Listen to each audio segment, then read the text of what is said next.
Hello and welcome to Tina and Karen Do the Tube. I am Karen. This is Tina. Yeah. What's up, folks? Yeah, hope everyone's having a good, halfway between Thanksgiving, halfway between Christmas sort of week. Yeah, what do you call this? Uh Holiday season. the When's holiday Hanukkah season. start? I think it's like a week before Is Christmas. it about right that? Yeah. Okay, I don't You know know where. anyone that celebrates Hanukkah? Um, not Kanye. Great lead in Oh, yeah, there. yeah. Okay, so, first off, hit the like button, subscribe to our channel. We are growing. We just added a new subscriber. Whoever you are, thank you very much for adding us. We like producing content. We have a Kickstarter. We have a GoFundMe. We don't, but we should because we want money. Yes, we definitely should. Yeah. Yeah. And Let's why do would you that. want to We'll give add your it to her. yeah? Why would you want to give your money to some like cancer kid? I mean, like they already got millions of people supporting him. Like you could really support Exactly. us. Just bullshit on the internet. Yeah, I mean, if if you give us enough money, we might be able to, subscribe to premium Skype Yeah. or Zoom and not have to cut this out every 40 minutes. Yeah. And maybe we could actually get some better guests on than our just like our stupid friends. Is Jeff gonna come on? Speaking of I which, think you would. Yeah. okay, cool. That'd be fun. So hopefully, in the near future, we will have a podcast with our friend who is a Chinese expert and a marijuana expert. Kind of a weird combination there. Yeah, we like to call him China Red because he's redheaded, but he loves China. Kind of weird, right? I mean, like, Uh, first off, when you say Chinese expert, the first thing they're thinking is that we're not talking about a ginger. Yeah, exactly. All right. Yeah, we could talk about Kanye a little bit, or did you want to get into the video?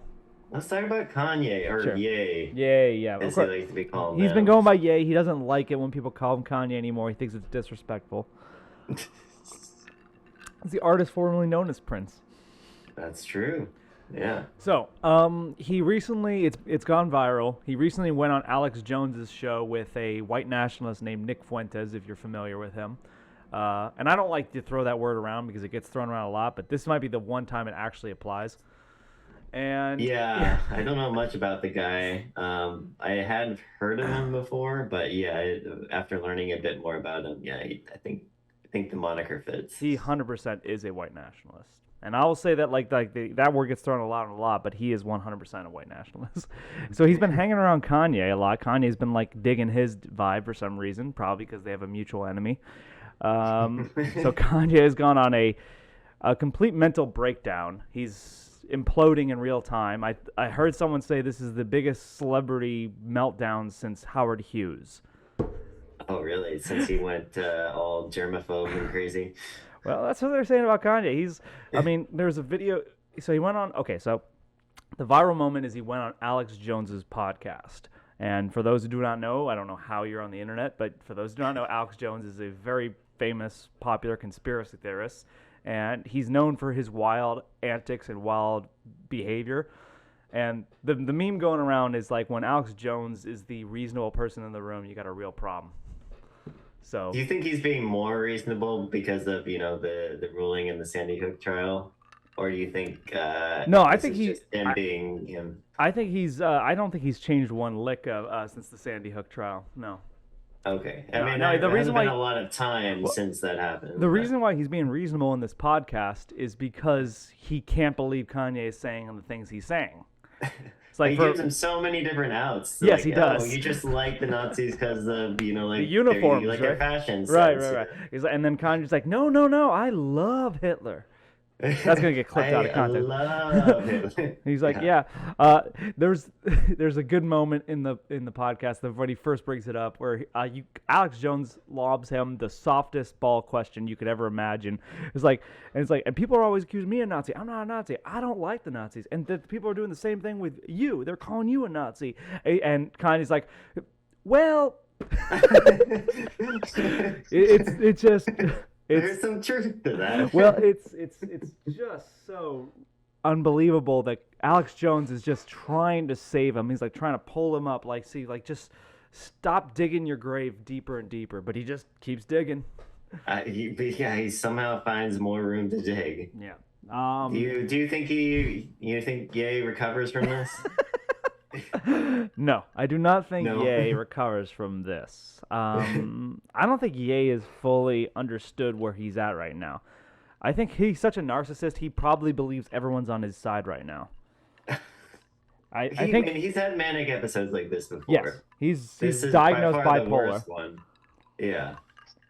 He's diagnosed bipolar, so he's in the middle of a manic episode.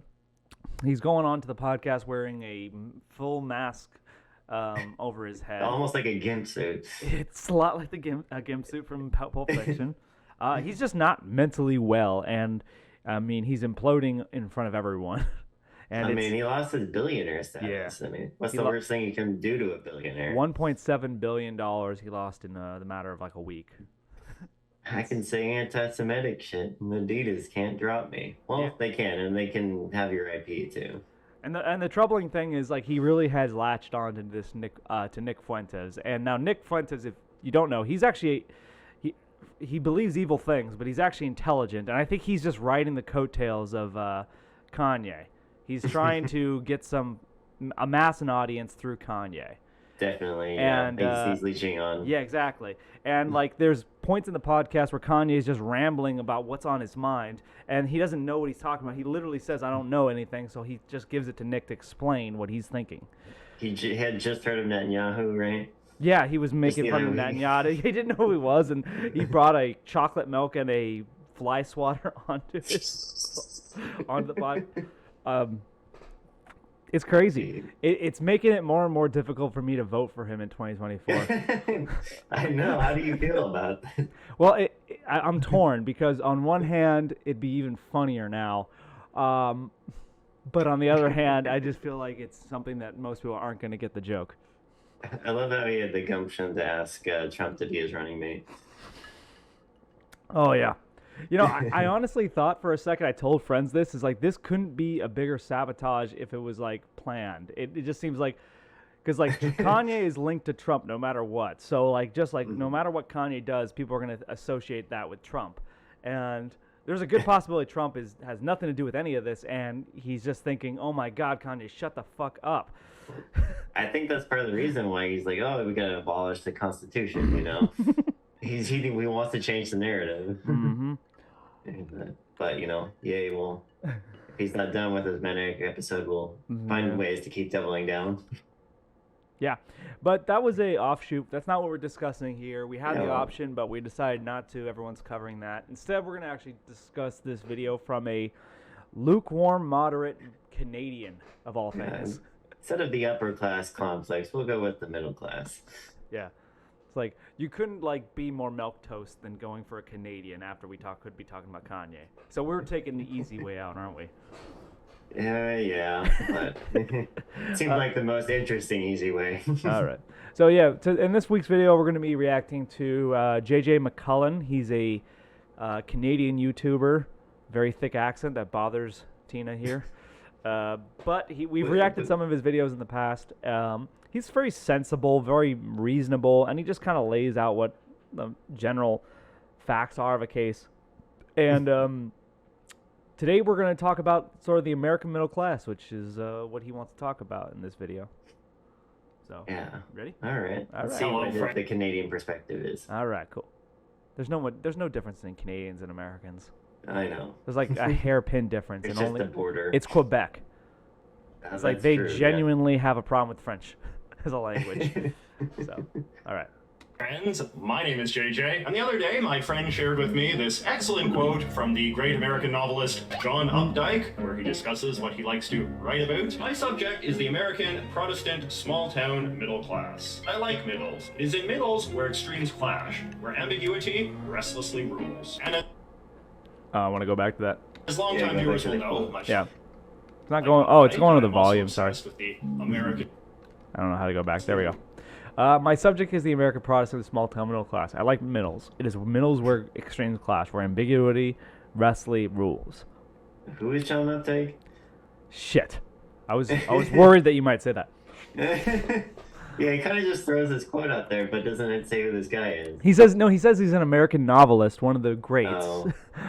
Well, I feel bad now not knowing a single book written by John Updike. But you've heard the name, right? No. No?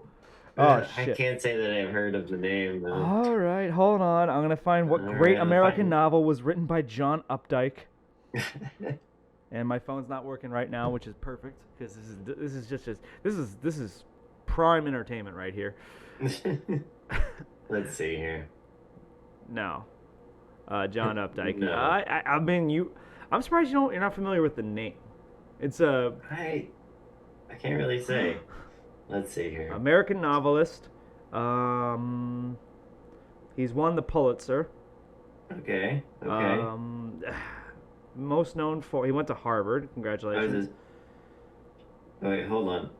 The Witches of Eastwick? That's apparently his big book. Rabbit Run? Yeah, I'm seeing the same books. Couples? Yeah. See, I don't know any of these books. The Centaur? Brazil? His Terrorist? fiction is distinguished by its attention to the concerns, passions, and suffering of average Americans, its emphasis on Christian theology, and its preoccupation with sexuality and sensual detail. His work has attracted significant critical attention and praise, and he is widely considered one of the great American writers of his time. And yet, we don't know a single one of his books. It sounds like he was largely focused on the middle class, though. That's apparently what we're talking about. Just small town Americana, I guess. And as longtime viewers will know, much like Updike, I am also obsessed with the American middle class. I love they got peanut butter glass sandwich. of milk and PB&J. That's isn't it like classic middle class America? Yeah. PB&J. I mean, it's a great combination. I've eaten my fair share of peanut butter and jelly sandwiches. When's the last one? I haven't actually had one in quite a long time. I used to have them as a treat after I mowed my lawn, but that was years ago. I don't think I've had a peanut butter and jelly sandwich in 2-3 years at least. And that was probably just had a craving for it, and I hadn't had it in a long time since then. But Do you have to have your PB&Js with milk? I know someone that has to have them with milk. No. My thing was always a PB&J sandwich with some Fritos and a Dr. Pepper. Oh, Dr. Pepper. I love Dr. Pepper. And I haven't had a Dr. Pepper in forever also. Mostly Jeez. cut out soda. All right. In part because that is the culture that has defined so much of my own existence. But what I like the most about this quote is the way that Shut up. I know, you're just laughing out of boots. Just shut I up, was okay? laughing like we went back to the quote and then he just pops it back up. Okay, fair enough. I thought you were laughing about a boot. that I Updike will laugh about alludes that. to something very important about the middle class that we have yet to discuss, namely the conflicts within it. In a society like America, the middle class has largely triumphed. The number of truly wealthy people, the multimillionaires and billionaires, is really quite small. We call them the 1%, but once you get into the category of people who are consistently making millions of dollars a year, the actual number is closer to the 0.01%. But so too is the number of genuinely poor people equally small. According to this article, in Vox, which cites a study from the University of Chicago, the number of Americans living in extreme poverty, of the sort where they are scraping by just to survive on less than $2 a day, is perhaps as low as less than 500,000. The vast majority of Americans can thus be found in the broad middle class.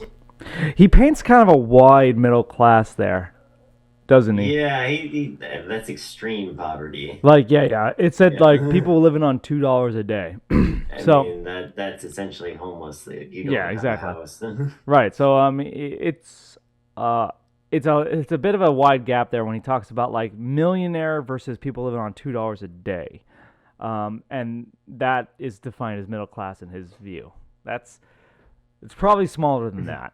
I have heard like the median income in the U.S. is only like, I don't know, several $1,000s above the poverty line or something like that.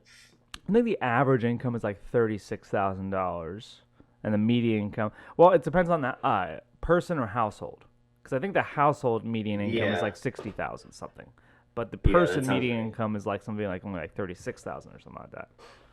Yeah. Yeah, Which the poverty you have to make more than 20,000. I think it's 25,000. 25. I'm not 100% sure on that, but Still though, I mean, that's only slightly above the poverty line. Then well, I mean, it depends on if you're going by household or person, because I mean, when people That's pool their true, that's incomes, true. obviously they can get by much better. I mean, like, if you've seen these like viral. I hate the fact that I know it's TikTok, but like TikTok video, there's this guy who basically says, "I'm looking for like someone who I can get married with. I'm not. It's not sexual. It's not romantic. I'm just looking for someone for Just dual need someone incomes. I just want I like we could live together. Pool our incomes. We could afford shit." It's a really funny video if you haven't seen it, but like my friend showed me it and I laughed about it because it's like, and you don't get any of the drama of having a wife. You think we're gonna start seeing that? It's a loophole. Why I'm not? sure people have done it, to save money. Like back, I remember there was that movie. What's that movie? Shit, it's with Adam Sandler and Kevin James. I now pronounce you Chuck and Larry. Oh yes. Right. So Yeah. like they were two straight guys that got married because they wanted the benefits of being a married couple, but they were both straight. And it was a whole fraud thing because they weren't actually gay. But like, who cares? Yeah. People gotta get by, right? Would you get married with someone just for the financial benefits? Yes. You'd marry a man just for the financial benefits? I mean, if I didn't have to do any sexual favors. No, sure. no, of course not. I'm not saying like you have to do any sort of handy. And then we have to split the chores evenly too. No. You just afford a maid. Okay, sure. A bang maid. Even better. A little bit of Sunny. There you go. All right. We need to pause really quick, and I need to do some stuff. I'll be right back. Sorry. All right, I'm back. So bang maids. Yeah, you need someone to help with the sexual frustration that you can't have between you and your partner. Well, who's to say that you can? Okay, so like this is the thing about like marriages these days and relationships these days. Open relationships are a thing. Polyamory is a thing. So who's to say that you can't? Trad wife is the thing. What? Trad wife? I forget what it stands for. Oh, trad wife is traditional wife. Trad means traditional. Oh, okay. Yeah. Yeah. But like the whole point being like is like, so what's to say that like a marriage between two guys has to be sexual or romantic in any way? The law. What does the law say about it? If I don't have sex with my wife, are we no longer married? That's a good question. I'm kind of wondering, does the law say you have to be like romantically linked to be married? I don't think so. How would they check? Would you want to be the bureaucrat to make sure that they are in love? Maybe if they're hot. Just come into their house. He's like, hey, I'm just here to just check on your guys' marriage if it's legitimate or not. So you guys do it in the shower or the bedroom, or how are we going to do this? I just want you to be and they see the Bureau of Sexual Investigations is purely hiring asexual people for your own benefit and your reassurance that we're not Make getting sure off. your tax dollars are going where they should be. Yeah, towards fucking monitoring fucking banging like homo fucking people banging in a fake marriage. Where would you set your middle class boundaries? Is it purely like a financial? I mean, obviously it seems like finance would be a big factor. I don't know the exact dollar amount because it's going to vary depending on what state you live in and the cost of living. But I would say if you can meet all your financial obligations and have disposable income at the end, you're middle class. Like if you're not living in debt, if you're not living paycheck to paycheck, you're middle class. Okay. Yeah, that's how I would define it. I don't know what that's like. Maybe it's like 40,000. Maybe it's 50,000. I don't know exactly the number. It really greatly depends on where you live, but that's where I would define middle class. Okay, so don't have to have a home to be considered middle class, right? Not necessarily, just because like I think a lot of people are waking up to the idea that like real estate is not the most sound investment there is. I think there's I've heard a lot of people that bought houses during the pandemic are regretting their decision. Yeah, well, I don't know anyone that there does. was a balloon and now it's come down. I personally have lost a lot of money. Well, it's always like funny. It's like Warren Buffett's quote. He's like, what do you like? They asked him, I was like, after the recession, 2007 recession, you lost billions of dollars. What are you talking about? I haven't lost a single dime. If you don't sell, you haven't lost anything. There's no realized gains or losses. Right, exactly. The only flip side of that is knowing that you can't get out of a certain investment at a certain time. That's the hook. And that's why people don't like real estate. Some people don't like real estate as an investment because you have to live in it. So, I mean, I think real estate's a good investment. I do. But I don't think it's the only good investment. People can. Is it like the one necessary investment for like the middle class to maybe become upper middle class, or? I think it's the one thing to build generational wealth because it's something tangible that you can build a life out of, and you can pass down generation to generation. Is real estate. So real estate's important, but it's not the qualifier. My qualifier for middle class is you're paying all your bills and you have disposable income at the end of each month. Okay. That's but I don't know what the actual definition is. Yeah. What's your definition of middle class? Good question. I would probably say have to have a job. Okay. Well, now I just thought about like a huge scenario. What if I just like inherit a bunch of money? I can live off the interest of my assets. Am I middle class? Would you be considered? I don't know if that's traditional middle class though. You're fringe class. Okay, I might be more in like the trust fund class. You're Danny DeVito fringe class. Fringe class? I haven't seen that episode. It's Always Sunny. No, I haven't seen that one. Fringe class, I don't know. Man, I gotta watch Always Sunny. Yeah, just have a job. A job that pays your bills. You just have debt. Wait, well, okay, so I hope, yes, you have to have a job. But that, like, what's the unemployment rate? Like something like 3% or something like ridiculously low? So it's more than just having a job. But what was the second thing? Oh, shit. Oh, you can have debt, but you have to be able to pay it off, and you have to be able to somehow pay it off. You can't keep just accruing debt. Yeah. So, like, we definitely would say that there's different kinds of debt, right? Sure. Not a loan, mortgage. You have some mobility between what kind of job you want, but you don't necessarily. Okay. Yeah. Mobility that you know that you have the option to work at a similar rate somewhere else. Yes. Okay, you know what? That's a good qualifier too, because I don't feel like I have that actually, but I feel like I'm middle class. I do. Okay. I'm like a career. I feel like I'm lower middle class, but I feel like I'm still paying all my bills. I have income, disposable income, but I don't feel like I have the freedom of movement that other professions do. Yeah, I mean, middle class is such a large term. When most of us, when we refer to middle class, we're either referring to lower or upper middle class, not the middle class. Right. That's why we even say lower middle, upper middle, and see, like what you say, like the freedom of movement. I would say that's more like upper middle to me. Like you know that you can get a good job anywhere you go. I can see that. Yeah. All right. So let's keep watching though. So. Yeah. Basically, the socioeconomic strata, where you reliably have enough to get by, but still have some struggles. The class where you have consistent access to a certain level of material comfort, but nothing too extravagant. Now, obvious. Okay, so he was going to give his definition. We bothered, like, he basically just said what we were going to say, so fuck it.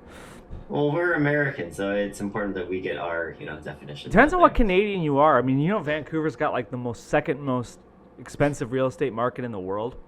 Yeah, I know. Behind only Hong Kong, I think. It's because all the people in Hong Kong are buying the real estate in Vancouver. But Vancouver's an amazing city. I do think Vancouver's a great city.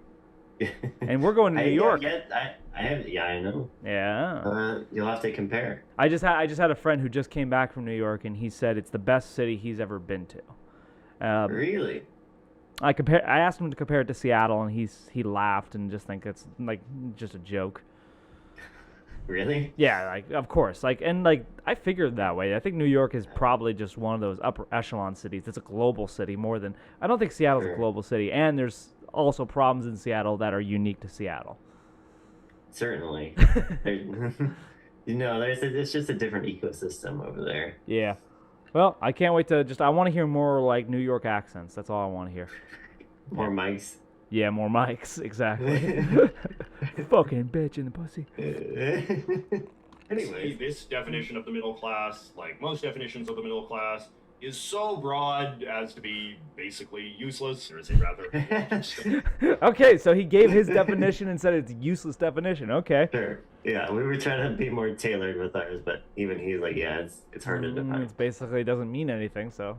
Yeah. Being a multimillionaire and starving on the street, after all, which is what. Okay, so we bothered to argue that his definition of middle class was too broad, and then the next sentence over, he says, yeah, okay, it's silly to say that there's the middle class is between starving and millionaires. Exactly. So we should have just waited another minute, and then we wouldn't have had that Like we whole... said before the video, we're going to agree with this guy too much. I know. Well, we should have just given him an extra minute to explain himself. The problem is neither one of us have seen this video before, so we don't know exactly what he's going to say. By anyone trying to genuinely understand the middle class in any sort of... What do you want? I want a job that I don't hate. I want to do something that matters.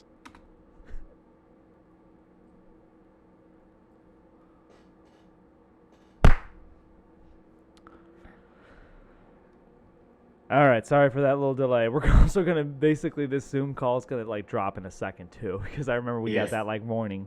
So give us more money so this doesn't happen. I'm not going to pay. I'm cheap. Even if we made enough money, like, to actually afford Zoom Premium, I'd still basically do these edits. I'd rather just pocket it. All right. I think my dinner's done, but, like, I'll just keep going. Let's go. All right. Meaningful way, we'll inevitably have to chop up the class into at least 3 separate... All right, okay, 3 separate. Okay, he got a little Canadian flag on one of the hats. Upper, comfortable, and lower. Okay. Okay, I didn't think of comfortable. Does that guy look comfortable to you? No, not at all. This guy looks stressed. More stressed than either of them. Yeah. I don't know if that exactly is what you would call comfortable, like, middle class. Okay. Yeah, in fact, the lower middle class guy looks a lot more comfortable than the comfortable middle class guy. Yeah, he's not burdened by the obligation of paying his bills. Does he got a Bud Light? Yeah, he does. I can't tell what else he has. I know so many people drink Bud Light, and it's garbage. I mean, even as far as light beer goes, there's so much better options than Bud Light. I can't. It ceases to amaze. It amazes me how popular Bud Light is. I have no understanding of it. Not popular enough for Qatar to let the sale of it go on in their country. Sad. The USA lost, but they were always going to lose. So we should just be happy they got to round of 16. God, I'm rooting for anyone other than France, really. Oh, really? Oh, yeah. I've been telling everyone, like, as long as France... the last one, right? Yeah, exactly. Yeah. So as long as... And they look so good. So they look like the Yankees. I'm rooting for anyone other than the Yankees, but... All right, I feel you. Yeah. We can talk more about that in a little bit, but let's learn why this guy right here, with the Pepto-Bismol, that's what his identifier is. I know. is comfortable. Subclasses, which in turn forms a new class system more relevant to most of our daily lives. See, the reality is that most of us will very rarely cross paths with either the very rich or the very poor, in large part because these classes spend a lot of time inhabiting spaces that are deeply inaccessible to outsiders. In his famously irreverent book I would say being very poor is not too inaccessible to most people, or crossing paths. That's because you live in Seattle. Even when I lived on, the KP, there were homeless people shooting up heroin on the streets? They didn't have they had sheds. They were in sheds shooting up heroin? In sheds making meth, so I guess they did have some income. Okay. I would say that, as someone who lives in Tacoma, I cross paths with the very, very poor pretty regularly. I mean, it's fairly common day to day, but I feel like if I were living in a suburb, I would never even think about it. I feel like suburbs are for. Well, exactly, but I mean, like, it frustrates me because. So I'm going to use a very specific example. I won't use names, but I have a friend who works in the same department that I do, and we deal with homeless people like a shit ton. That's a big part of our job, unfortunately. And he has a lot of friends who live in the Stadium District. And now, for those who do not know Tacoma, because that's the vast majority of our audience, Stadium is a very high-end, wealthy neighborhood, and he hangs out with these people. And he will go to their backyard gatherings and bars and talk to them, and they're so out of touch with what's going on in the city that they'll think like, I don't understand why everyone's complaining about such and such. Everything seems fine. That's because you live in this like 2-block radius of your home, where you basically go from your home to your grocery market and back to your home, and you do and you never see anything other than that. So if you only lived in that area, you would definitely think, oh yeah, there's no problem. Why is everyone complaining? But for someone like him who deals with a lot of the homeless situation crisis all the time, he's like bitching and he's like yelling in their face like, you guys don't fucking know anything. You're out of touch. Just shut the fuck up. But do those problems go into the downtown more, or do they kind of stay on the outskirts? I think, well, you know what? It depends if it's an election year. Yeah, exactly. Okay. If it's I'm serious. I'm not even joking. Sure. A couple of months ago, I saw like driving down Yakima, which is in downtown, just like a nonstop row of tents. And then around October, I drove around the same street and they were all gone. Interesting. Yeah, okay. I'm not even fucking making that up. I'm just serious to God. They were just a row of tents like in like July or June or whenever I went down there. And then I went again in October and they were all gone. It's like, did they all get homes? Is the drug crisis over? Is the homeless crisis over? No, they just moved them out for that time. Yeah, well, they'll probably be back somewhere nearby. Oh, yeah. Well, they're in my neighborhood now. Are they? I have some camps nearby, yeah. Okay, I didn't know that. Yeah. That's what happens. They just get moved to the outskirts, and then they move back towards the downtown area after the election. It's the great homeless migration. Yeah. I don't know. I think it's gonna spread out more to rural areas soon enough. We'll see. All right, we're back. Once again, please hit the like and subscribe button so that we do not have to keep doing these edits. Although I will use the money to buy a Lamborghini before I buy Zoom Premium or whatever. But before I submit to it. Yeah, I'll save up for that Lamborghini. I mean, that's like fucking 20, 30 years down the road if we're lucky. And I will not buy Zoom Premium. Fuck that. Fuck you, Microsoft. Yeah, and your paywall. Yeah, fuck this service you provide for free. Should be a public utility. All right, so we were talking about middle class. I was in the middle of a sentence, I feel like, and I forgot what it was about. Shit, what was I talking about? Oh shit. We were talking about homelessness. I think just about how it ebbs and flows in between the inner and outer city. Sure, yeah. So, okay, we're going to continue watching this guy's video. Class and the true lower class are defined by being mutually out of sight, which is to say, just as the super rich live their lives up in their elite mansions in the mountains, only accessible by helicopter or whatever, so too do the super poor live mostly in shelters and mental institutions and under bridges and other places that ordinary people have no reason to ever go. I mean, ordinary people have no reason to go. I mean, we're talking about under bridges and yeah, I'm taking this. The places I like to go. Oh, those are not the places you like to go. It very much comes down to the fact that I'm an actual city worker, so I see these places all the goddamn time. But yeah, there's a lot of people who deal with these sort of situations all the time. But yeah, they tend to be lower middle. I don't know if that's going to come up in the video. You know, blue-collar workers who have to, deal with city streets and such. Okay. More manual labor workers. Of course, yeah. I mean, people who work in offices don't deal with this. No, they have their office. Exactly, yeah. Except for that one time when we had a homeless person in our building living in the bathrooms. Was that a fun time? It was interesting. Well, you might burn the building down because you're smoking in the bathrooms. Well, you have also kind of a unique perspective too, because it's not just that you work in an office. You don't work in an office. You work in a shop. Yeah, people can come in and out of the. Yeah, people come in all the time, and you I remember I was working there recently, and you had two guys tell me, your two employees tell me, we take crime very seriously. I doubt it, but I understand why you guys would say that. Sure. Yeah. Mm-hmm. I mean, we have to be tough. We have a reputation. Right. Yeah. Sure. Right. I'm, But yeah, I'm- I mean, we're not too far from like homeless camps where the store is, Yeah. so we get. Right. I've seen plenty of people come in and out. Right. Yeah, I mean, I remember there's some times too when I was there. Like, I specifically remember a time where a woman basically said I could steal their stuff. She was clearly out of it, Sure. and I was just like, she came up to the counter and basically treated it like a normal transaction. I knew it wasn't a normal transaction, but I rang her up like it was a normal transaction. She couldn't pay. She gave me her sob story, and then I listened to her. But then she tried to bolt on me and like said like I gave her the signal that she could steal everything, and like I swear to God, Marty, I swear to God, Tina, I did not give her the signal. Sure. Yeah, Was this during a game? This was a few years ago, not this year. Yeah, but Okay. it stuck in my mind at least clearly. So You gave me the go ahead. yeah, she thought I gave her the go ahead, but really. I would not give her the go-ahead. Yeah, you sure fucking steal it.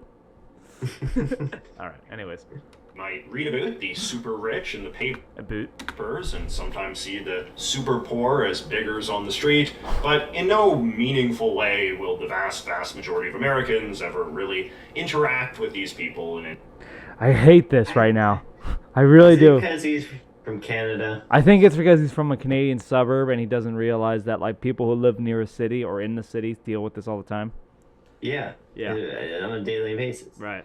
I don't know where he's from in Canada, but my guess is he's not in.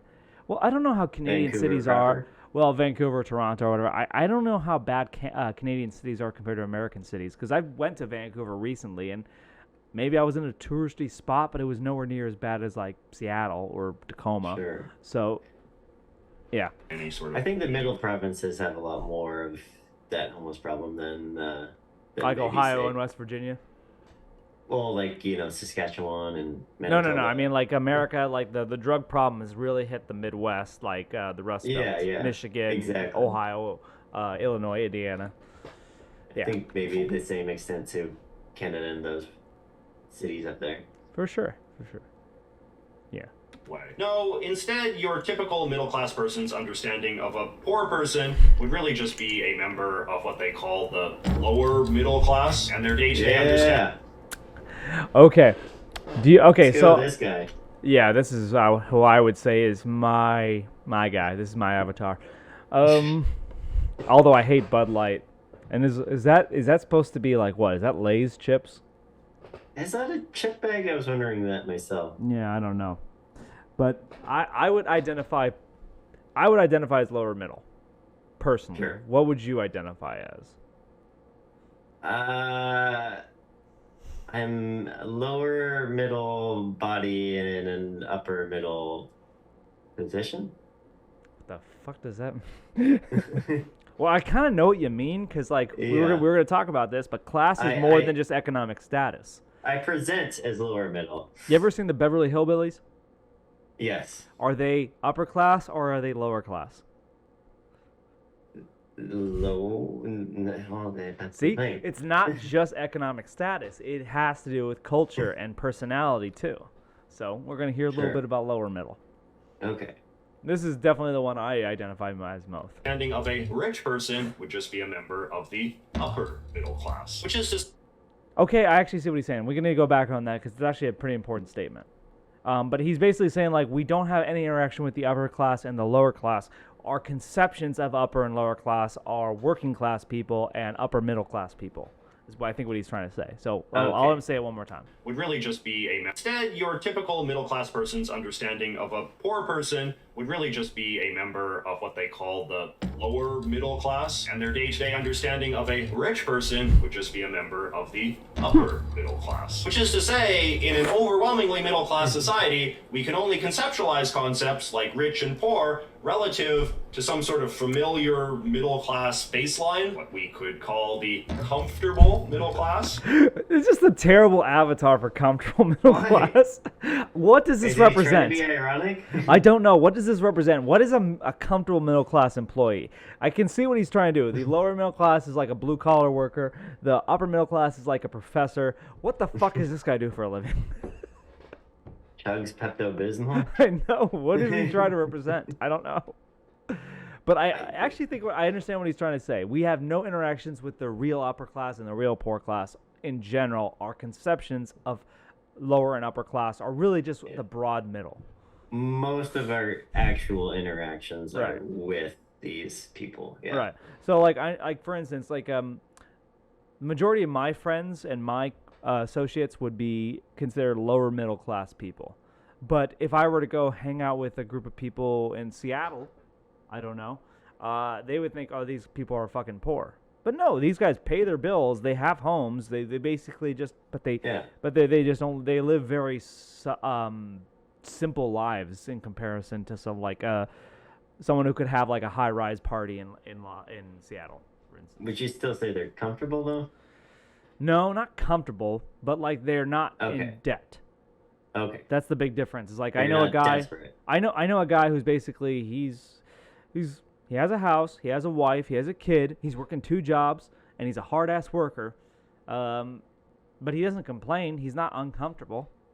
He just he Okay. knows that he has to work, double 2 time jobs. to keep up. Yep, exactly. Okay.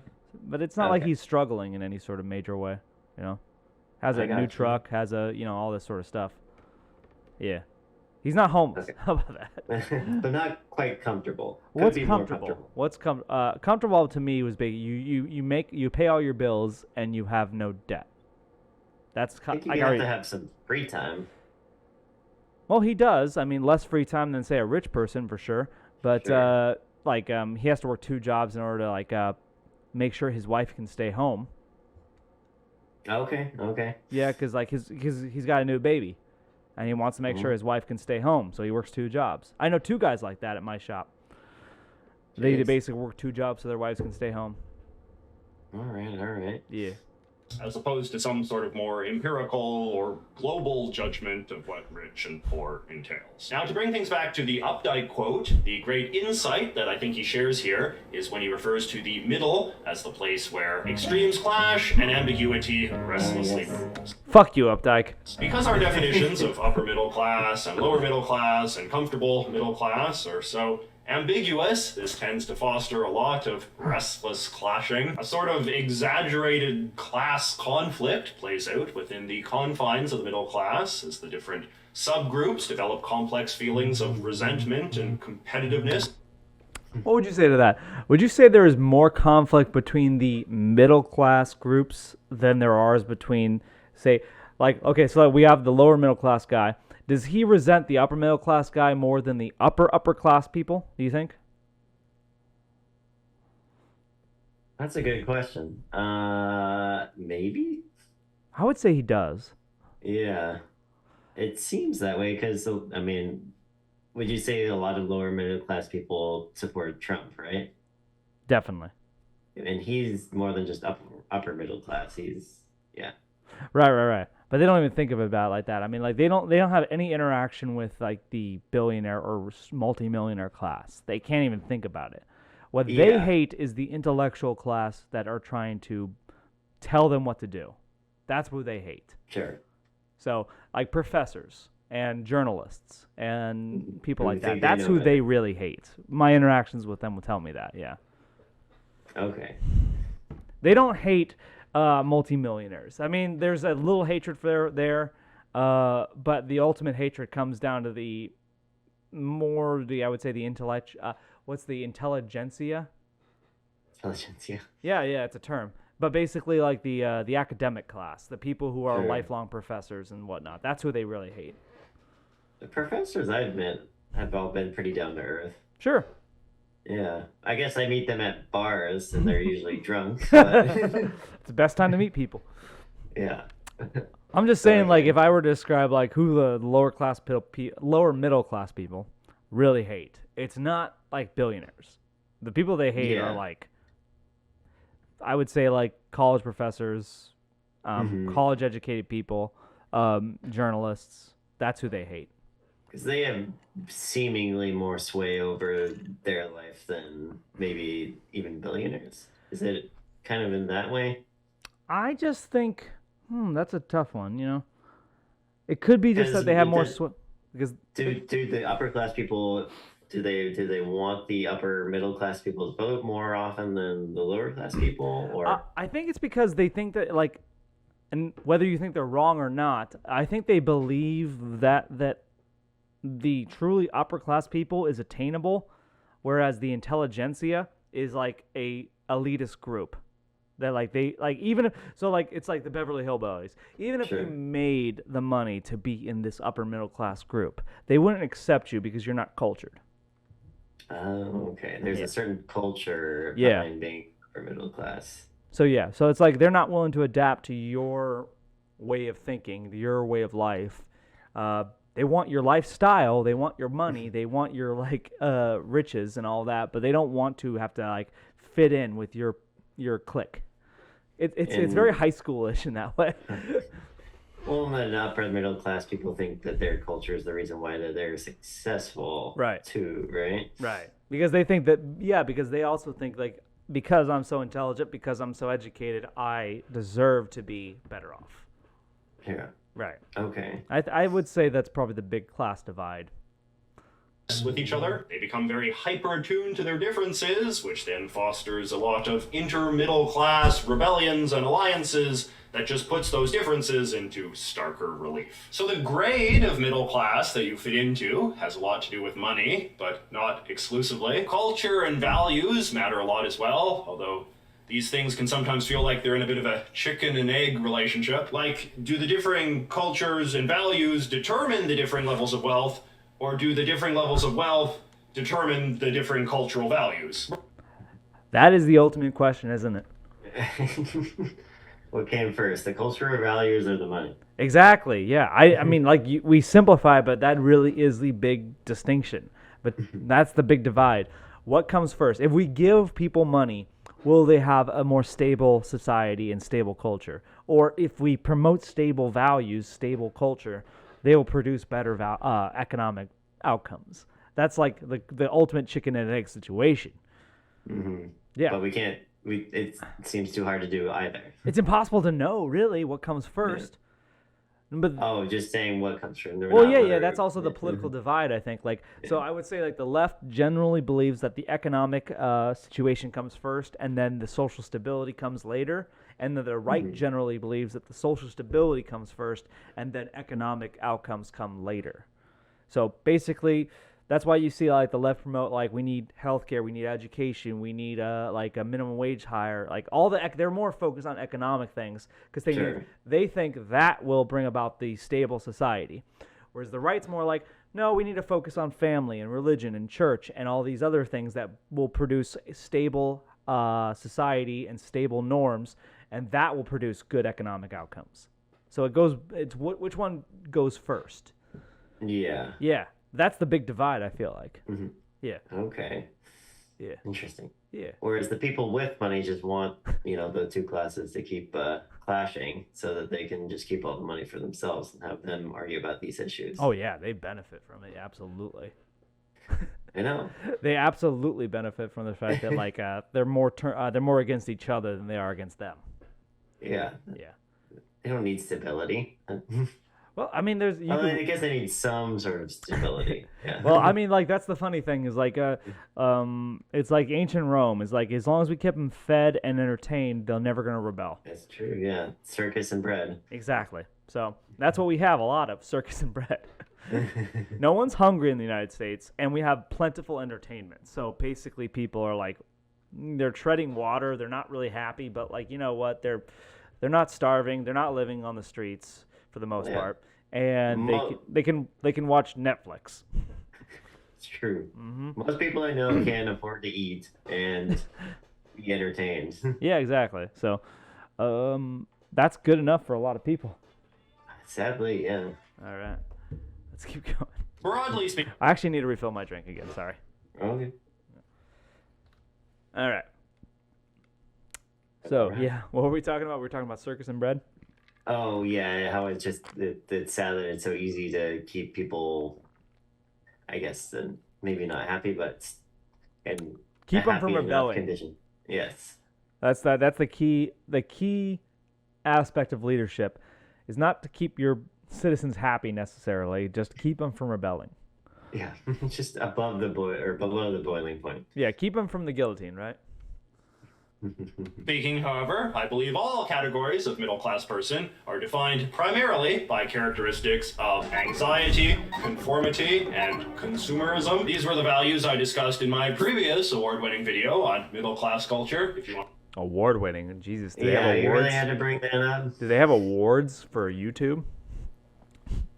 We haven't reacted. Streamies? I don't know. No. We haven't seen this video, so we have no idea what he's talking about. And what the fuck is Duck Dodgers doing there? Yeah, McDonald's, Coca-Cola, soccer. Well, Coca-Cola makes sense to the middle class. McDonald's, maybe a little bit. Soccer does. Yeah. Those all, make sense. What the fuck is Duck Dodgers doing there? I don't know how old this video is. Maybe Coca-Cola, name brand. McDonald's, I don't know. Maybe Disney? Does Disney count as entertainment? Disney is middle class entertainment, sure. Sure. I guess that would fall under Disney. Maybe. I can see the soccer ball and Coca-Cola being real signs of middle class. Because if you're drinking Coca-Cola, that means you're not drinking store brand, you're drinking name brand.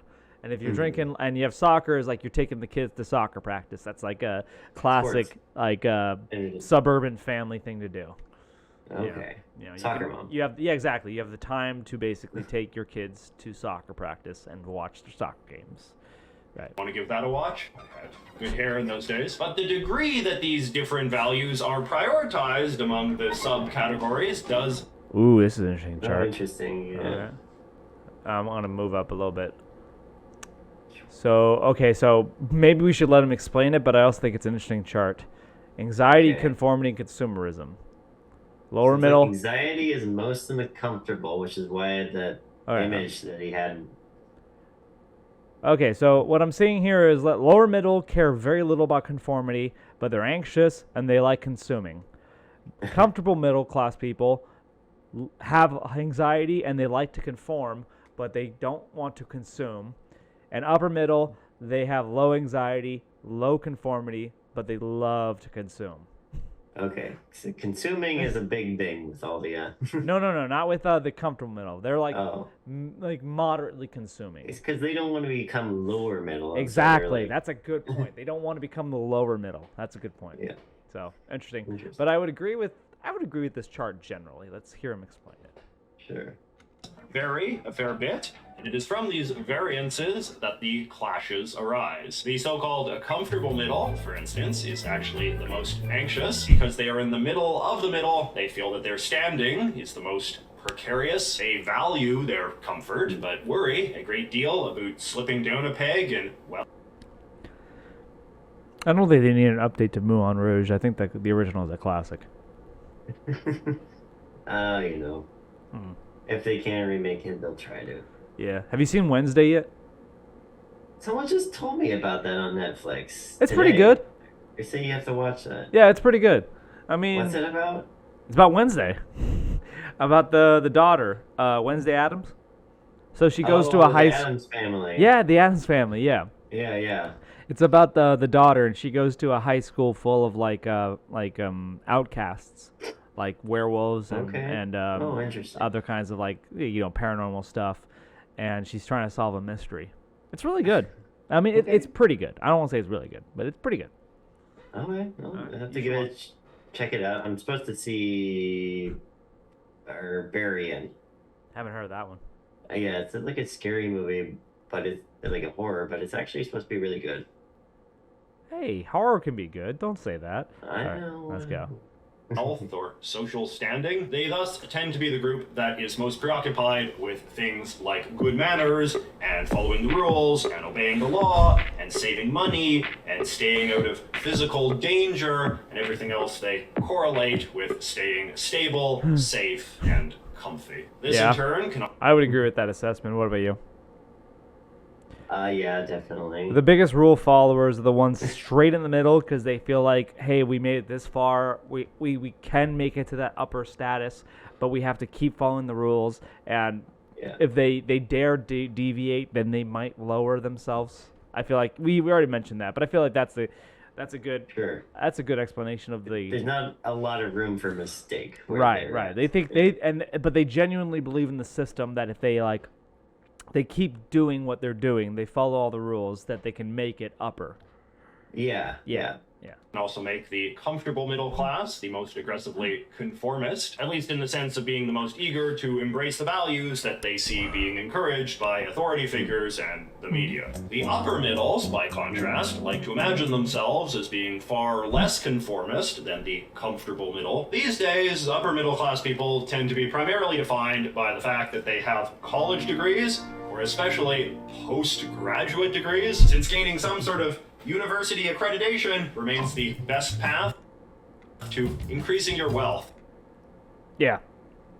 So here we got to break down the median household incomes for different degrees, and yeah, it's pretty linear. The more education you have, the more money you make.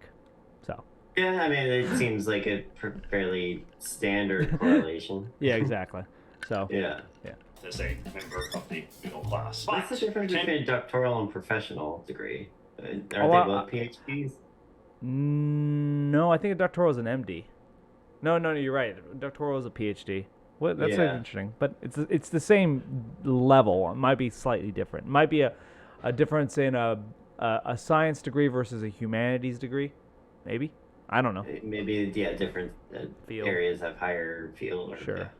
Attending university, and especially getting a postgraduate degree, also exposes a person to a lot of new ideas, many of which are much more esoteric and critical than are commonly found outside of the academy. This can fill the upper middles, especially those who have recently graduated, with a certain sort of intellectual snobbery, an impression that they alone are in possession of unique forms of knowledge that place them above anyone not similarly educated.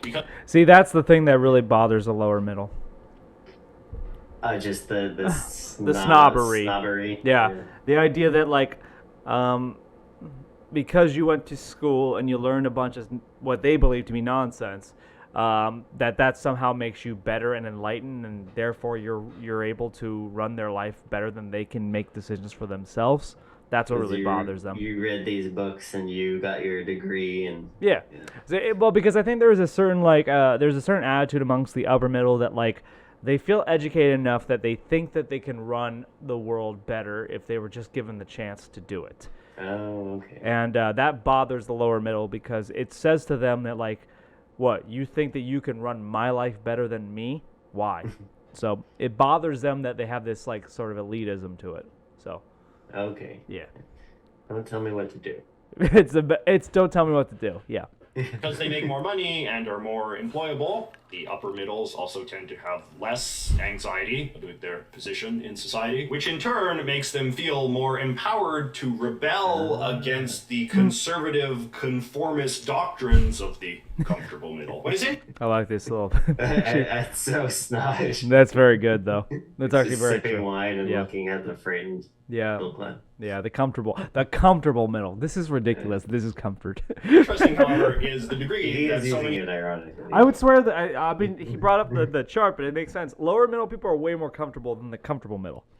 Yeah, you could tell. Lower middle people basically are comfortable with where they're at. They know their bills are getting paid. They know where they're at. They know where their standing is. They don't really seek anything better. Sure. I think it's the part the comfortable think that they can make it to the upper middle if they just Is conform there a certain enough. level of acceptance within the lower middle class that gives them less anxiety? I think so. Yeah.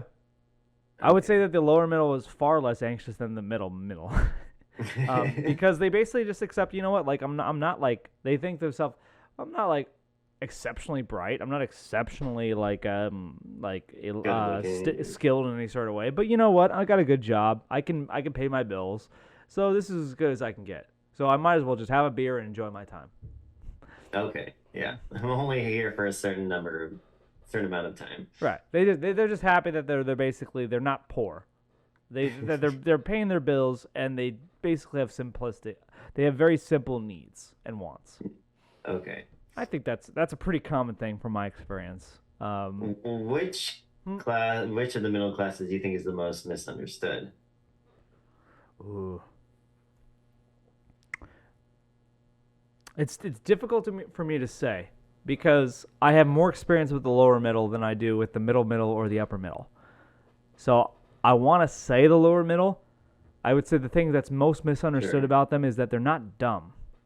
Most of these people are actually very intelligent. They just don't conform to certain lifestyle expectations. Sure. Like, trust me, like if your car was broken down, you'd want one of these guys around. They know what they're doing. Yeah. So- they do have some understanding about how to live. They have great mechanical things knowledge, daily. great electrical knowledge. They know how things work. They're not dumb. That's the main misconception is that like because they're not educated that they're somehow dumber. They're not. They know a great Okay. deal. I mean, I went to college and I've worked a blue collar job, and I can say safely that there's no greater percentage of people in college who are smarter than the people who work in blue collar jobs. Yeah. It's just a different like set of knowledge. Yeah, it's a more tailored knowledge. I'd say it's more of a technical knowledge. I feel like Sure, if you want to have a technical. conversation about the abstract, go to a college student. If you want to have like a problem that you want fixed, go to a blue collar person. Yeah. Yeah. Many of these rebellions tend to be more of an intellectual thing than a lived thing. People are less likely to do drugs the more educated they are, for instance, but they are also more likely to support the legalization of drugs the more educated they are. Wait, what did he say there? I'm sorry, I misunderstood. They're less likely to do drugs. But they're more likely to support legalization of drugs. Is that Yeah. true? Really? People Hold are up. less likely can to see do it. of an intellectual thing than a lived thing. People are less likely to do drugs the more educated they are, for instance, but they are also more likely to support the legalization of drugs the more educated they are. This is also I find that fascinating. I would not think that. Would you think that? I could see it. I mean, they probably understand the risks of doing drugs more being. I guess that that's saying that lower middle class people don't understand the risks of doing drugs. No, they fucking like blow. But maybe it's just all this indoctrination that they get in college saying, hey, legalizing drugs will solve a lot of society's problems. I don't know about that. I don't meet a lot of people against legalizing drugs that aren't. Right. I don't meet a lot of people who are Religious. against legal. Okay. Here's my thought. Okay. Tell me if you agree with this. So the lower middle class people have more interactions with the low poor class of people who are really impacted by drugs. And since they have more interactions with people who are seriously impacted with drugs, they're more likely to support drug laws. Because they think if you're going to legalize all these drugs, there's going to be more and more of these people on these drugs who are just not capable of handling these drugs, and that makes our lives harder. Okay, so what you're saying is the lower middle class people might be harsher again, or might be for. I think it makes sense that lower middle class people are more likely to support drug laws because they have more interaction with the poor Sure. than upper middle class people. Okay, yeah, I can see that. Because like as someone who works a lower middle class job, I have a lot more interaction with poor people, and drugs definitely don't make things better. They make things a lot worse. Yeah. Safety wise and just sort of like work load wise. So I would even say that this extends up to the comfortable middle class too. you think? Yeah, because they don't want to have other people fall back into their situation. They might have more empathy towards getting banning drugs or putting I don't know restrictions on. I think the comfortable middle will probably support the banning of drugs because it's. I think the comfortable middle are the status quo. That's what he was saying. Yeah. Like basically, like everything that's like been leading up to this moment, let's keep it as is because I'm kind of working with this. Don't change anything. Don't I'm change making anything. my way up. Yes, exactly. It's like I think that's the comfortable middle. I think the comfortable middle attitude is the status quo. Like I'm kind of doing well in this. Please don't change anything because I think I can make it. But if you Sure. change too much, I'm not going to be able to make it.